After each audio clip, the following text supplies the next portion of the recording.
Today we are welcomed with open arms by a mate who's taken the family bush, and we city slickers hang with some sheep. Well, Wellington. They say sometimes the journey is just as important as the destination. Well, that's certainly the case on our Aussie road trip. There's nothing like a few hours on the road to listen to some music, brush up on some TikTok moves, and crack out a few vintage dad jokes. Why would you never die of starvation in the desert? Why? Because of all the sandwiches there. No. That was so band. Sandwiches there. Sandwiches there.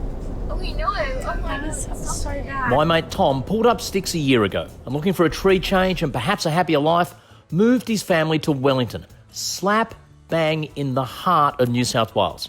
This is Tom's property just over a year ago, ravaged by drought, like thousands of other properties around the country. We had no idea what awaited us on Tom's farm, but it was part of the road trip we simply couldn't miss. Well, what a difference 12 months makes to the land, to my mate, and to his family. This is my family farm. So my family moved out here in 1978.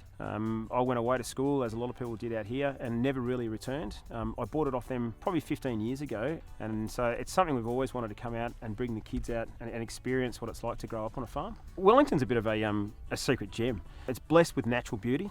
Just over the ridge over there, we've got Burrendong Dam, which is 3 times the size of Sydney Harbour. We've also got the Wellington Caves.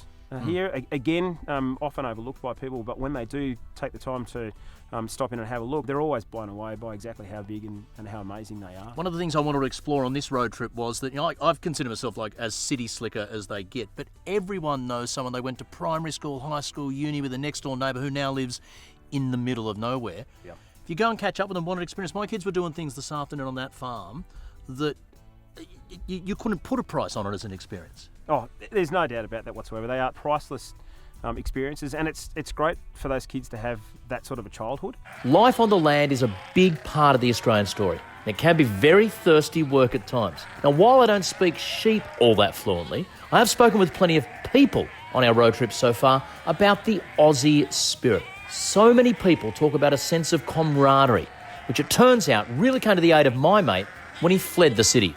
A family moves to a country town like this, and despite the fact that the farmers out here are absolutely completely busy, they are more than happy to lend a hand. They're not precious about the information that they've got or the type of sheep that they've got or the way in which they farm.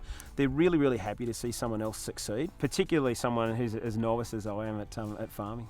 You told me you were going to come here for a year. I get the impression you're not going back in the immediate future. It's amazing how quickly things change and how quickly the kids have settled into schools and life out here, and how much they actually really do genuinely love being out here, riding their motorbikes around and meeting new people and having a totally different lifestyle to one which was on the beach. It's great to catch up, mate. Likewise, really good to see you, mate. And thanks for coming out and taking the time and coming and visiting us. So the next time you're on a road trip, look up an old mate or check out a farm stay. There's a beautiful patch of Australia just waiting for you. Join me and the gang next time as we go on a kayaking adventure that can only be described as wet and slightly wild. Strap yourself in for a, not all that scary, ride. I love an Aussie road trip. If you're loving the Aussie spirit that we've encountered on this road trip, well, it doesn't get much better than Australia's best talent uniting for the annual Australia Day broadcast. Catch it on your ABC, 26 January, 7:30 p.m.